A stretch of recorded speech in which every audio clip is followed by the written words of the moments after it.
안녕하세요, 앤디북입니다. 요즘 날씨가 많이 덥습니다. 건강 유의하시기 바랍니다.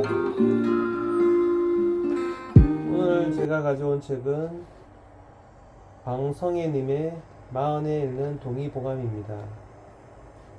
출판사는 리더스북입니다.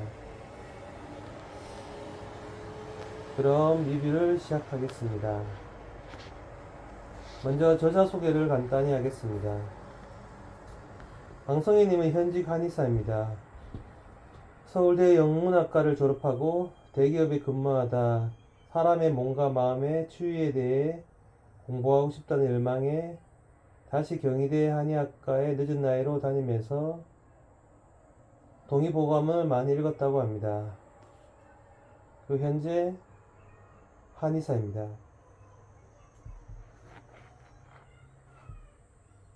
마흔은 본격적으로 노화가 시작된 시기입니다. 몸이 예전 같지 않음을 뼈저리게 느낍니다. 생로병사라는 네 글자 중에 40대에 해당하는 글자는 노입니다.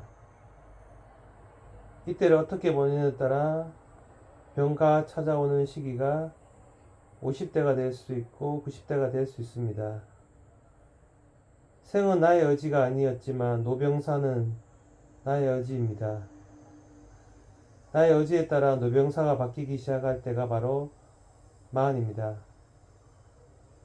마흔이야말로 몸뿐만 아니라 정신의 중요성과 질병의 예방을 강조한 동의보감의 지혜를 받아들여야 할 때입니다.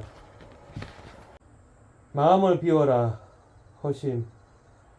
건강하게 나이 드는 방법으로 동의보감에서 내린 처방입니다. 동의보감에서 40대 몸에 대해서 말한 내용은 한결같이 쇠락한다는 것입니다. 여자는 나이 40 얼굴에 흐르는 경락이 사악해져서 얼굴에 윤기가 없어지고 머리카락이 휘어지기 시작한다고 했으며, 남자는 나이 40이 되면 신장의 기가 사악해져서 머리가 빠지고 치아가 약해진다고 했습니다. 이는 마치 늦여름에서 초가을로 계절에 바뀔 때 파릇파릇하던 나뭇잎의 물기가 말라 시들어지면서 나뭇잎이 하나둘 떨어지기 시작하는 것과 같습니다. 동의보감은 사람의 생로병사에 대해 말하는 책입니다. 아이가 엄마의 몸에서 태어나서 자라고 성숙하고 늙고 병들고 죽는 그 과정에서 일어나는 사람의 몸의 변화에 대해 이야기합니다. 사람을 병들게 만드는 것이 무엇이고 어떻게 해야 건강하게 살 수 있는지를 다룹니다. 병이라는 것은 얕은 곳 살갗에서 생길 수도 있고 깊은 곳 장부에서 생길 수도 있습니다. 병이 들게 만드는 원인은 눈에 보이지 않는 외부의 나쁜 기운일 수도 있고 혹은 내부에서 생겨난 부조화나 일그러짐일 수도 있습니다.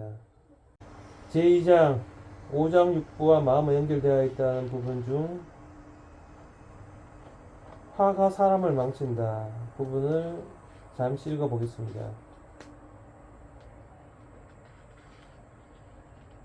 인지, 오지, 유노위심.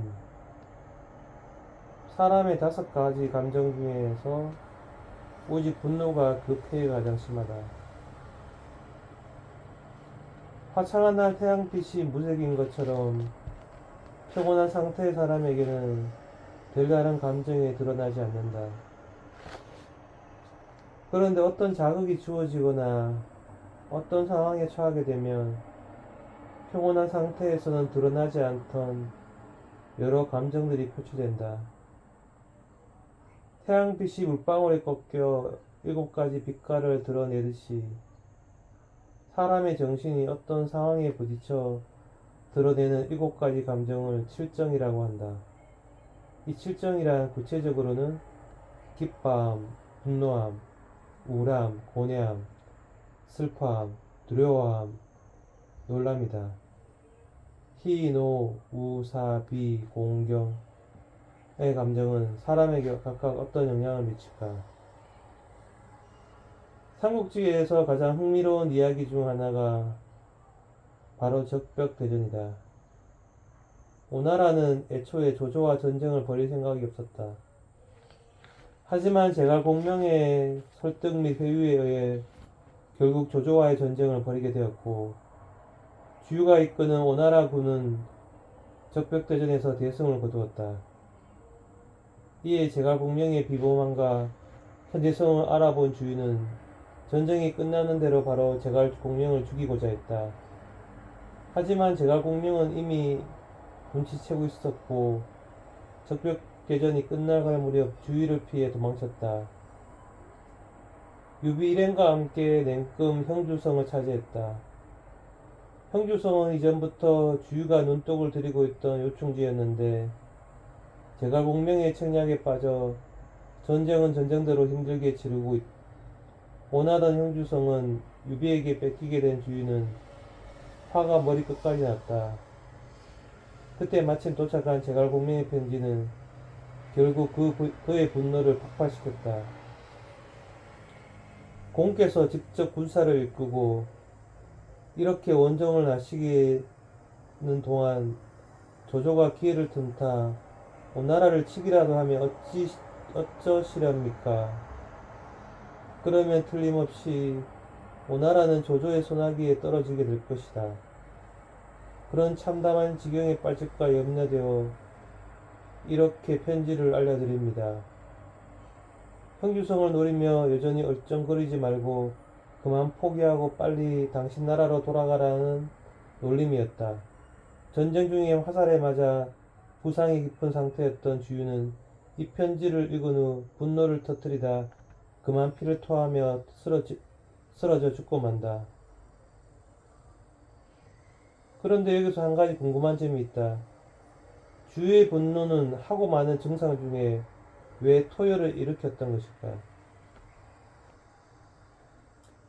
사람이 느끼는 기쁨, 슬픔, 두려움 등의 여러 가지 감정 중에서 가장 큰 폐해가 큰 감정이 바로 분노이다. 분노한 사람은 소리를 지르고 물건을 집어던진다. 이것은 분노가 폭발과 마찬가지이기 때문이다. 동의보감에서는 노즉 기상, 즉 분노는 기를 위쪽으로 치밀게끔 한다라고 설명한다. 화를 내는 것은 화산 폭발처럼 기를 위로 치밀게끔 하기에 우리 몸에 많은 이상을 일으킬 수 있다. 몇 가지 예를 들어보자.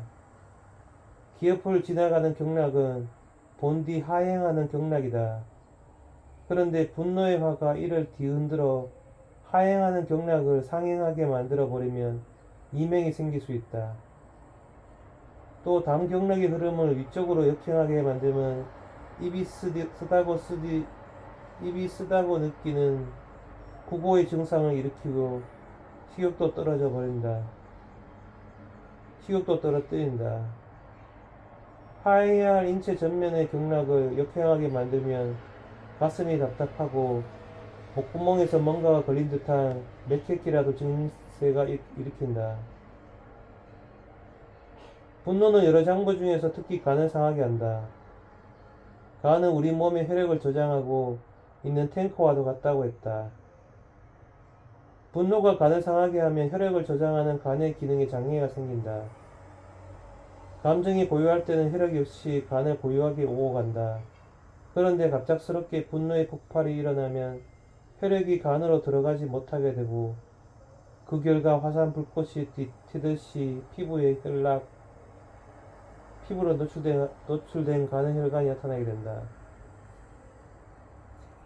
피부에 붉은색 볼펜으로 선을 그은 듯한 혈각이 보이거나 붉은색 점이 많이 보이는 사람이라면 그는 간이 상했을 가능성이 크다. 나아가 분노의 감정을 잘 다스리지 못하는 사람이라 추측해 볼 수도 있다. 동의보감에 의하면 분노는 또한 열을 일으킨다. 열로 인한 우리의 몸에 생기는 이상현상도 만만치 않다. 열이 위쪽으로 올라가면 두피를 건조하게 만들어 탈모를 일으킨다. 열은 촉촉하게 할 근육을 바싹 말려버려 허리, 어깨, 옆구리를 아프게 한다. 분노의 열은 진액을 말리고 그 흐름을 막아서 피부에 염증을 일으키는 경우도 있다. 이렇듯 갑자기 느끼는 강력한 분노는 모든 기를 위쪽으로 치밀어 오르게끔 만든다. 폭발한 듯한 분노로 인해 피를 토하는 증세를 박걸증이라고 한다. 주의 증상이 바로 이 박걸증이었다. 주체할 수 없는 분노가 주위의 모든 기를 위쪽으로 치밀게끔 하였고 결국 토요를 일으켜 사망에 이르게 한 것이다. 인간의 감정이 장부와 기의 흐름을 미치는 영향. 신위 일신지주. 정신이란 우리 몸의 주인이란 뜻이다. 심장은 깨끗하고 청정한 장부로 겉에는 막이 감싸 둘러싸고 있으며 심장의 한가운데 정화가 모여 있는데 이것을 정신이라 부른다. 바로 이 정신이 우리 몸을 주관하는 주인이다. 정신은 7가지 감정을 거느린다. 이 감정들은 각각 특정 장부와 연결되어 있어 간혹 이 감정이 지나치면 장부에 영향을 미치게 된다. 분노는 간을, 고뇌는 비장을, 우울함과 슬픔은 폐에 영향을 미친다. 기쁨은 심장과 연관이 있고 두려움이 강하면 신장이, 크게 놀라면 담이 상하게 된다. 만약 분노에 의해 강이 상하게 되면 열로 인해 가슴이 답답하고 숨이 잘 쉬어지지 않는다. 우울함으로 인해 폐가 상하게 되면 밤에 잠을 편히 자지 못한다. 고뇌로 인해 비장을 상하게 되면 음식을 먹지 못하고 배가 불러오른다. 두려움으로 인해 신장을 상하게 하면 구토가 생긴다. 놀람으로 인해 담이 상하게 되면 마음이 안정되지 못하고 헛소리를 한다. 이것이 동의보감에서 설명하는 감정이 장부에 미치는 영향이다. 7가지 감정은 우리 몸의 기의 흐름에도 영향을 미친다. 먼저 기뻐하면 기가 이완되고 조화로워진다. 분노하면 기가 위쪽으로 치밀어 오르게 되는데 두려워하면 반대로 기가 아래로 내려간다. 그런가 하면 우울해하면 기가 가라앉는다. 우울함은 기를 막아서 흐르지 못하게끔 하는 것이다. 또한 고뇌함은 기가 뭉치게 한다. 마음에 걸린 것이 풀어지지 않으면 기도 역시 머물러 있어서 몰리게 되기 때문이다. 그 밖에도 슬퍼하면 기가 소모되고 놀라면 기가 어지러워진다. 놀라게 되면 심장이 기댈 곳이 없고 정신이 돌아갈 곳도 없으며 심려가 깊어져 기가 어지럽게 되는 것이다. 7가지 감정의 작용을 살펴보면 오로지 기쁨이 기를 이완시켜 사람에게 이로움을 줄 뿐 나머지는 모두 부정적인 영향을 미치고 있다. 하늘에 떠오른 무지개는 7가지 빛깔의 간격이 모두 동일하다. 그러나 병들지 않으려면 사람의 무지개는 오직 기쁨이 그 너비가 제일 넓어야 한다. 동의보감에서는 다음과 같이 건강 비법을 말하고 있습니다. 일에 부딪히더라도 다투지 마십시오. 그때만 지나가면 마음이 편안하리니. 마지막으로 마흔에 시작하는 장소생활 습관을 읽어보겠습니다. 꿀벅지 열풍에 동참하라. 책임감을 내려놓고 마음껏 웃어라. 나이 들수록 채식을 하라. 불규칙하게 흥청망청 살지 마라. 돈 안 들이고 건강해지시는 법 적게 먹어라. 무엇이든 따뜻하게 먹어라. 항상 끊임없이 움직여라. 시도 때도 없이 먹어대지 마라. 화났을 때 적대 먹지 마라. 오색을 골고루 먹어라. 마지막으로 송나라 때 유명한 재상이었던 여몽중이 쓴 파유부를 읽어보겠습니다. 내가 어릴 적 낙양에 머무를 때 낮에는 절에 가서 밥을 얻어먹고 밤에는 차가운 도자기 가마에서 잠을 청하였다. 입는 옷은 미처 몸을 다 가릴 수 없었고 멀건 죽으로 배고픔을 면할 수도 없었다. 그때 위 사람들은 나를 미워했고 아래 사람들 역시 나를 꺼렸으며 모두들 내가 천하다고 했다. 나는 말했다. 내가 천한 것이 아니다. 다만 때와 운이 그러한 것뿐이다. 내가 그 뒤에 과거에 등가를 하고 벼슬이 극히 높아져 지위가 상공의 반열에 이르니 모든 벼슬아치를 통솔할 수 있고 생사 여탈의 권한을 가지게 되었다. 밖으로 나갈 때는 채찍을 든 군사들이 나를 호위하고 집으로 돌아오면 사람들의 추앙을 받았다. 옷을 입고자 하면 능라 비단을 대령하였고 음식을 먹고자 하면 산의 진미를 대령하였다. 윗사람은 나를 총애하고 아랫사람은 나를 받들면서 모든 사람들이 우러러 흠모하며 말하기를 내가 귀하다고 하였다. 나는 말하였다. 내가 귀한 것은 아니다. 단지 때와 운이 그러한 것뿐이다. 대저 사람이 이 세상을 사는 동안에 보기만을 받드는 것은 옳지 못하며 비천함을 업신여기는 것 또한 옳지 않으니 이는 천지가 고리처럼 순환하기에 끝이 닿으면 다시 시작하는 이치와 같기 때문이다. 여몽중의 이 글은 세상 일에 휘둘러 내 마음이 중도를 지키지 못하고 있을 때 잔잔한 위로를 전해줍니다. 이상 방성애님의 마흔 읽는 동의보감을 리뷰와 낭독을 해보았습니다. 감사합니다.